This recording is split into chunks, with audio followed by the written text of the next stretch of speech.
Hi, Giovanni. Everyone's just coming back in the room, so we're ready to go in about a minute if you are.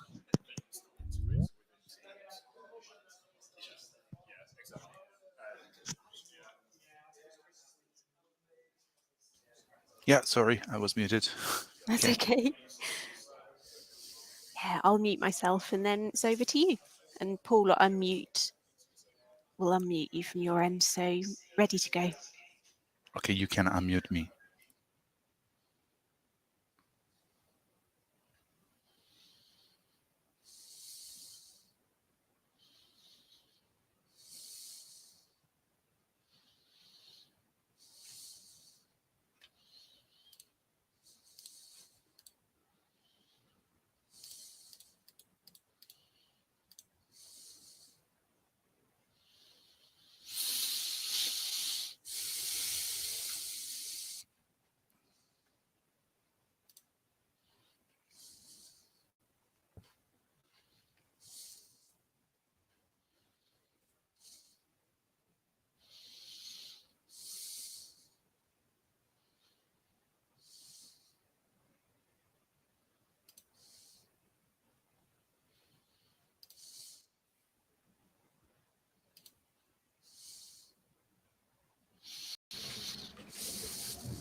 Are we good to go?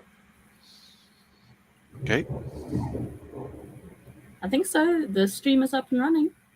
Okay. So, hello everyone. I'm Giovanni from GeoSolutions, and I have been invited to do this presentation because GeoNode is reaching a new stage in its life with version 4. So there are so many news, and we are already working on even more features. I'm from just a quick presentation. GeoSolutions is a company which works on open source GIS software solutions. You will know maybe GeoServer, MapStore, GeoNode, and we offer service and development services and support services on these tools. And we are a member of OSGeo, OGC, and USGIF. So we have been working in GeoNode since 7 years now, and we are actively maintaining, and we worked in the last couple of years to the new version, which is version 4, and that's what I'm going to present here. This is quite a huge change from the previous versions. Both 2 and 3 were more or less aligned in terms of UI, in terms of functionality, and with version 4 we made a big change to this platform that I don't know how many of you knows it, but just a quick preview of a quick overview, a bird's eye view of what GeoNode is. It's an open source platform for geospatial data management and publishing. It's a suite of services that are put together to bring a unified platform for uploading, processing, and publishing both datasets and derived resources like maps, dashboards, and geostories. It's meant to be used by even non-specialized users, so it's very easy and straightforward, I would think, to interact with it. You can do several things, both from the point of view of the visualization and the publishing of data and maps, but also to serve standard services on top of this data, like metadata services with standard metadata services, OGC map services, styling of these maps and editing of these maps, well, of the data behind these maps, and also interacting through standards like OGC standards, search standards, and having control over this data through REST API interfaces. Basically, this is the workflow. You get local files or remote services like other OGC and WMS services, RG servers, or custom resources, and you bring upload, import, depending. There are many ways to say that, but you basically upload these datasets into these resources into GeoNode, either as structured data that we call datasets, or unstructured resources like documents and media. When you have those resources, you can you can start building higher level resources like maps, GeoStories dashboards, or even your own custom Geo apps for those who can develop a bit with Python. It's not too hard to build your own Geo apps inside GeoNode and extend the capabilities of GeoNode. And all these things, dataset, documents, and the derived resources are still catalog resources, which are available through the interface and share the underlying metadata system. So you can enrich these with information and with standard metadata information. And you can get OGC services, REST API, embedded viewers on top of these resources. And of course, GeoNode itself provides the viewers the ability to view these and preview these resources inside the platform itself. It's also a web framework, so it's meant to be extended, to be adapted and customized on the base of Python and Django framework. So yeah, it's meant to be adapted, and that's one of the most important features in this framework, and that differentiate from other closed sources solutions. So these are the main components that build up GeoNode. It builds on top of typical and standard OSGeo libraries, and then it serves services with GeoServer and PyCSW, and all the logic is implemented with Python on top of Django, and the client, the front-end UI is based on React, MapStore, and JavaScript. I will move forward quickly. This is a link to the GitHub repo. We have quite live community, and we have a steering committee to govern the project, and a lot of channels to interact with the community. Mailing list and Git chat is quite, crowded channel. So the release history quickly, GeoNode started in August 2010, and now we are 12 years ago, and now we are at version 4. And yeah, at the moment, version 3.3.3 is the latest stable version for version 3, which is reaching its end of life. And now we have version 4.0.1. which is the first stable version of the new GeoNode.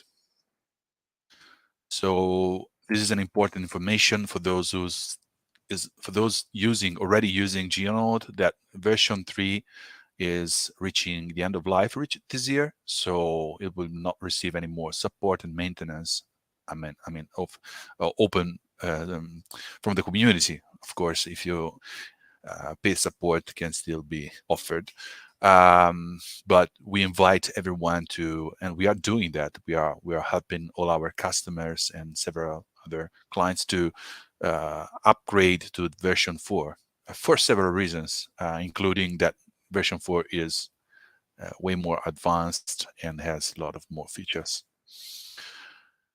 We are maintaining 3 online demo instances for the master branch, where we have unstable things that we are testing and we are previewing. The 40X is the development branch where we just backport fixes and security fixes and critical fixes that then they will go into the next stable version. And the current stable version, which is 4.01. You can, I invite you to use these demos, which are open for registration, and you can test almost every functionality for free. So GeoNode 4, this is the new, well, from the point of view of the users, there's a completely new interface. And we have reviewed and redesigned the user experience, simplifying a lot of complicated workflows that were in the previous version. So we cut a lot of steps in the user interaction, and we have also improved a lot the web mobile version. So basically now GeoNode is a single user application, single page application. Well, the catalog is a single page application. I will tell you more about this later, where you have, when you open it, you have the catalog presented as a infinite scroll page. Of course, this landing page is the default one. In many cases, we make custom pages for the home page for the clients. But I mean, if you go to the GeoNode instances and you set up a standard GeoNode project, you will get this. So it's a single view of all the resources for any type of resources, with a filter sidebar where you can limit the listing to specific keywords, categories, areas, regions, and resource type. And if you are well, okay, that one of the big improvements is that you can preview the resource directly inside this page without having to open the full viewer. And this was a much requested feature to, I mean, make it easier and quicker to explore the contents without having to open a new page for each one. And if you are logged in, this area can also become your own workspace, because you can filter your resources, and you can also, sorry, I heard strange sound. Okay, no, maybe it was me. And yeah, so this becomes your workspace from which you can also add new resources if you have permissions, and by default every registered user is able to add resources. And this is the optimized view for mobile, which has a stripped down, which is a stripped down version of GeoNode with some features removed, which are not so important when you preview when you're navigating GeoNode from a mobile device. We have viewers and editors, integrated viewers and editors. So we don't have, before this, the version before GeoNode 4 had a page for the resource showing the metadata, the information, and then you had to make an additional step to preview or view the resource itself. Now everything is integrated in a single step. When you click view, you will get into the viewer. If it's a document, you will preview the document. If it's a map, of course, you will get a map viewer.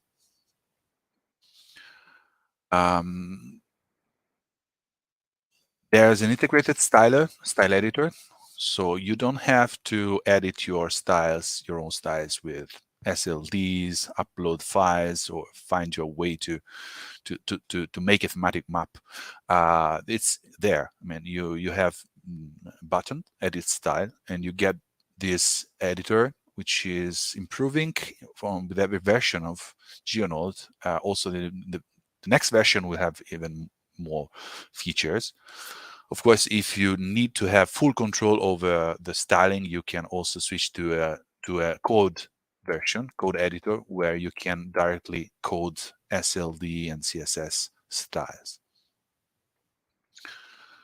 The metadata editor has a wizard version or a flat version of the metadata for your resource. Some of them, I mean, most of them are not required, are optional, but there's a blank a line above the tabs, which become green or red if you are not if you didn't fill the metadata that are assumed to be populated by the current standard, so Dublin Core or ISO. So you are not required to fill them, but if you want to be compliant, you the wizard will guide you to complete the metadata support. And you can also upload metadata in file format. You can even customize the metadata for your specific schemes, like data site, for example.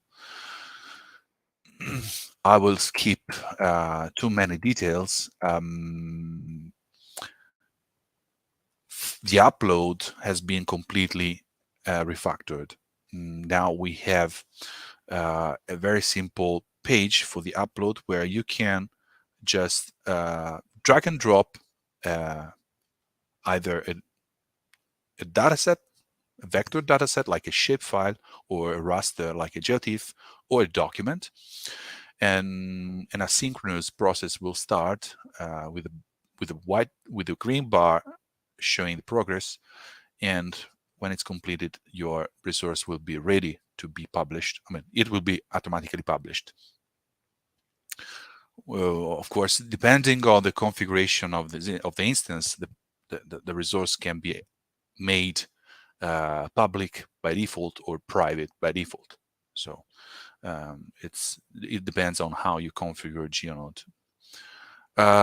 We are almost ready to publish a new importer for GeoNode, which is a new backend that will probably replace the current one. And the new backend offers support for more formats like GeoPackages, KMLs, GeoJSON, and many more to come. So stay tuned. I mean, this will probably come with the next version of GeoNode. We have reviewed completely the permissions settings. So in previous versions, you have a complex matrix between users and a single actions that those users could execute on the resource, which was quite not straightforward to understand. Now you have the typical sharing options that you have in many other platforms, where you have the list of users or groups, and on the right you can select what the user can do, and it's a few things: view, edit, view, download, edit, and manage the resource. We can also geofence the resource. It means that we can configure areas where the user has permission to view the resource or edit the resource. So you can limit the area for single users and single groups. Okay, we have dashboards. They were introduced in the latest versions of GeoNode 3, but of course they have new features because GeoNode, in the new versions of GeoNode, also brings new features from the underlying MapStore framework, which is providing these tools. So MapStore is growing very fast, very quickly, and so we try to keep up with this development and bring new features inside GeoNode as soon as they come out. We have the GeoStories, which is, I guess most of you know what GeoStories are. It's a page where you can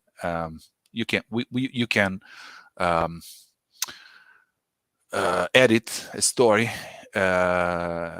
so you can define sections of containing videos, maps, texts, images, carousels, and also flyover in places within the maps. So it's like telling a story, okay, with all the resources that you have published on GeoNode. So images, videos, and maps that you publish on GeoNode can be brought, can be used to build a geostory. For all these resources, I'm not showing them here, but you have the ability to share the resource so that they can be embedded in external websites, for example. So you can build a geostory or a dashboard and pick the share link, the embed link, and use it inside your own website. So this is a very cool feature because sometimes you have to integrate with the other communication platforms that you already have. Another great addition in GeoNode 4 during GeoNode 4 development was the creation of the QGIS GeoNode plugin, which lets you navigate any instance and also use permissions, so you can log in if you need permissions to navigate the instance, preview the resources. Of course, we are talking about layers, datasets, and load them into GeoNode either as WMS services only, or even as WFS for vectors and WCSS for rasters to have the actual data loaded in QGIS. You can edit this data and then save the data back into GeoNode. And you can also style the data inside QGIS. Of course, the styling system in QGIS is a bit different from that one, from the SLD standard.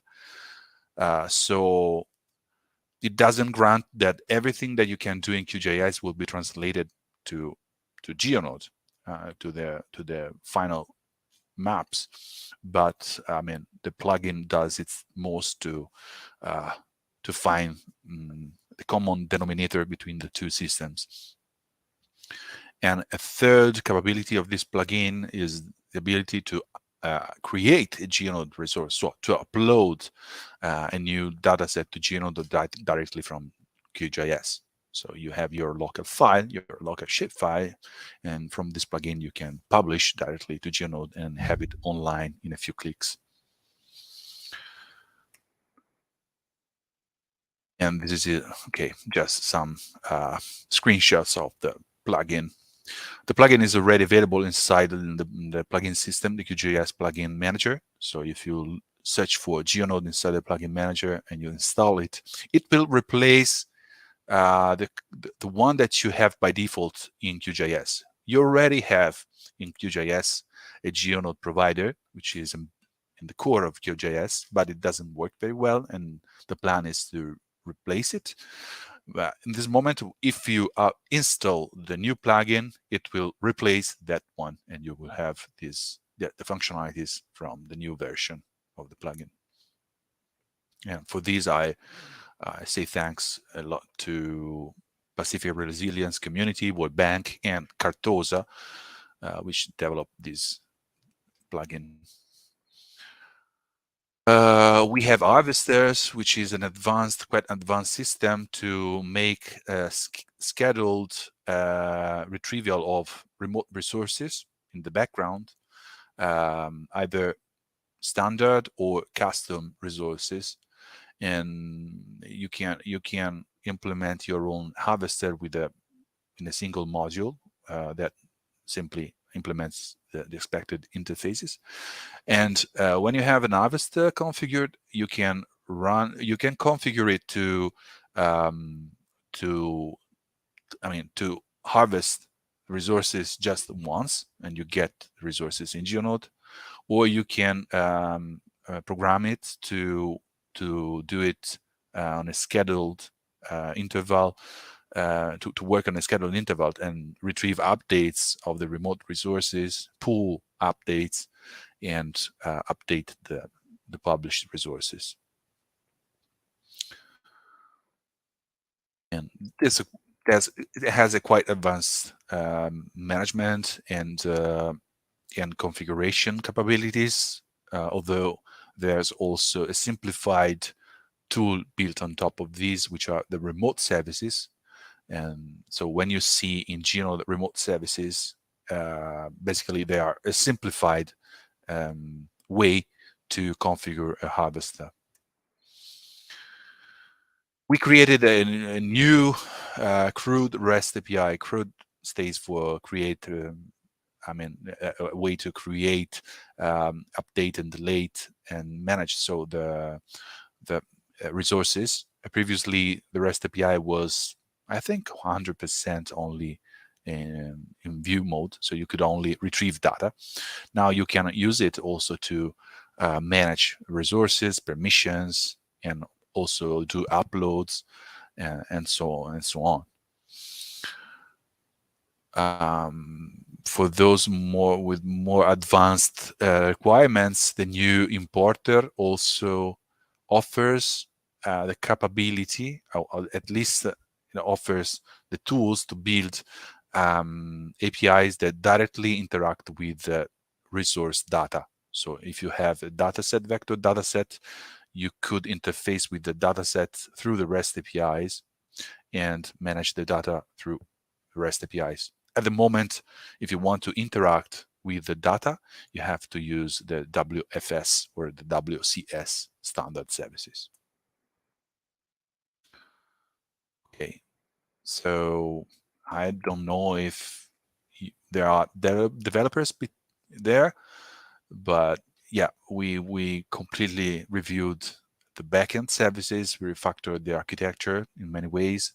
So if you have previous experience in GeoNode 3, well, several things changed, just to let you know. The front end is maybe something that touches more people, also because there are often we have the requirement to customize or integrate custom capabilities for the end users.